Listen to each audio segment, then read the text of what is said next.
Assalamualaikum warahmatullahi wabarakatuh. Shalom, Om Swastiastu, Namo Buddhaya, salam kebajikan rahayu. Oke, di sini saya akan menjelaskan atau mempresentasikan satu obat, yaitu aspirin. Sebelum itu, izinkan saya memperkenalkan diri saya. Nama saya Melani Riasti Tapipa Songli dengan NIM 2303065020026. Kelas A, Fisioterapi Universitas Negeri Makassar.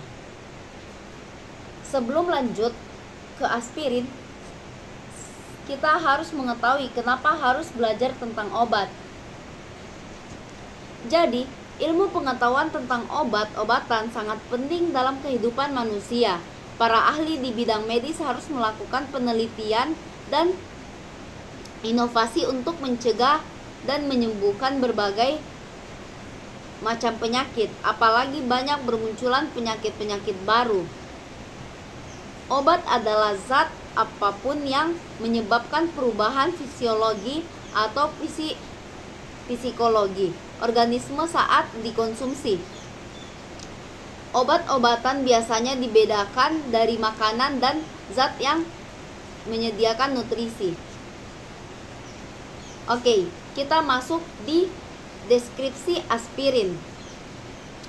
Aspirin atau asam asesilasilat adalah obat turunan dari sasilat yang sering digunakan sebagai analgesik, antipirektik, dan antiinflamasi. Aspirin juga memiliki efek antikoagulan dan dapat digunakan dalam dosis rendah tempo lama untuk mencegah serangan jantung. Nah, di sini jika kita mempelajari kimia, kita akan mengetahui zat senyawanya, yaitu aspirin HO, rumus C9H8 dan O4. Nama IPUT 2 aksensi benzoid asid. Titik lebur 135 derajat Celcius. Massa molar 180,158 gram atau mol. Kepadatan 1,4 gram atau cm pangkat 3. Nah, ini adalah gambar dari aspirin. Aspirin ini berbentuk tablet. Oke, kita masuk di dalam tujuan obat aspirin. Yang pertama ada mengobati nyeri ringan sampai sedang, misalnya pada sakit gigi dan setelah cabut gigi, sakit kepala, sakit telinga, nyeri otot, nyeri sendi, sebagai penurun demam dan mengatasi peradangan. Tujuan kedua, membantu mencegah serangan jantung dan stroke pada penggunaan dosis rendah dan jangka panjang. Yang ketiga, menghambat pembekuan darah, antiplatelet pada orang yang berisiko tinggi terjadinya pembekuan darah. Dan yang keempat, aspirin bisa diberikan segera setelah serangan jantung untuk mencegah pembekuan dan mengurangi resiko serangan jantung atau kematian jaringan jantung. Oke, kita masuk di dalam fungsi aspirin.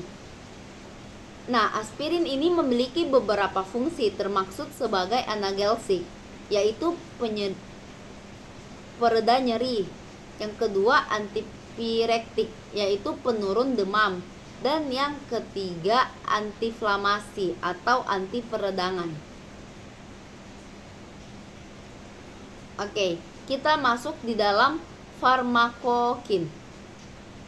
Farmakokinetik dari aspirin. Sebelum itu, di sini saya akan jelaskan apa itu farmakokinetik. Farmakokinetik adalah cabang ilmu dari farmakologi yang mempelajari tentang pembelajaran obat mulai sejak diminum hingga keluar melalui organ ekskresi di tubuh manusia. Fase-fase farmakokinetik secara umum terbagi menjadi absorpsi, distribusi, metabolisme, dan ekstensi. Jadi, farmakokinetik dari aspirin adalah studi farmakokinetik menunjukkan bahwa aspirin diserap dengan cepat dari gester dan intestinal melalui difusi pasif. Aspirin adalah produk yang kemudian diubah menjadi asisilat di gester, mukosa usus, darah, dan terutama HEPA. Nah, di sini ada fase-fase farmakokinetik dari aspirin. Yang pertama ada aborsi, di mana ketika dikonsumsi secara oral, aspirin secara cepat diabsorpsi dalam lambung dan duodenum. Aspirin yang tidak terionisasi diserap melalui dinding mukosa lambung dengan cara difusi pasif. Absorpsi ideal aspirin dalam lambung terjadi dalam rentang pH 2.15 sampai 4.10. Aborsi usus aspirin terjadi dalam kecepatan yang lebih tinggi. Yang kedua ada distribusi, di mana aspirin distribusikan ke jaringan tubuh sesaat setelah konsumsi per oral. Aspirin diketahui dalam melewati barier plasenta plasma mengandung konsentrasi asisilat yang tinggi dan juga jaringan seperti cairan spinal. Yang ketiga ada metabolisme, di mana aspirin dihidrolisis menjadi asisilat oleh enzim estase yang terdapat di mukosa saluran cerna, eritrosit, cairan sinovial, dan plasma darah. Hasil hidrolisis kemudian berikatan dengan glisi menjadi glycosi. Konsentrasi plasma setelah mengkonsumsi formulasi extended relasi kebanyakan tidak terdeteksi 4-8 jam setelah konsumsi. Yang keempat ada eliminasi, di mana ekskresi aspirin terjadi terutama di ginjal melalui proses filtrasi glomerulus dan ekskresi tubular. Aspirin dieliminasi dalam bentuk asam asisilat bebas, asam asisil surat, serta fenol dan asil glukuronida. Nah, yang terakhir ada resistensi, di mana telah terdapat sejumlah laporan terkait dugaan resistensi aspirin, umumnya melalui serial kasus. Nah, kita masuk kepada farmakokinemik dinamik pada aspirin.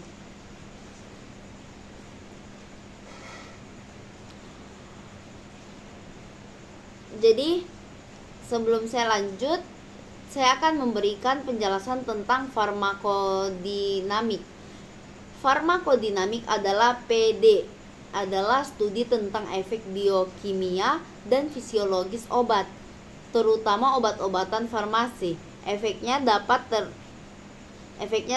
termasuk yang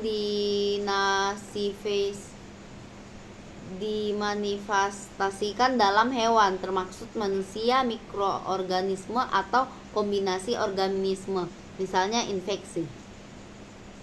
Jadi, farmakodinamik dari aspirin adalah aspirin menghambat produksi prostaglandin di seluruh tubuh dengan menargetkan enzim COX-1 dan COX-2. Prostaglandin terjadi akibat proses inflamasi dan beberapa peningkatan sensitivasi reseptor nyeri. Pemberian aspirin dapat menurunkan produksi dan mencegah pelepasan prostaglandin dalam proses inflamasi sehingga meredakan keluhan nyeri yang dialami oleh pasien. Nah, mungkin cuma itu yang bisa saya jelaskan. Saya akan memberikan kesimpulan. Kesimpulannya adalah aspirin adalah obat yang memiliki farmakokinetik kompleks, dimulai dari absorpsi yang cepat di lambung, distribusi ke jaringan tubuh, metabolisme menjadi asam asilat di hati, dan diekskresikan melalui ginjal.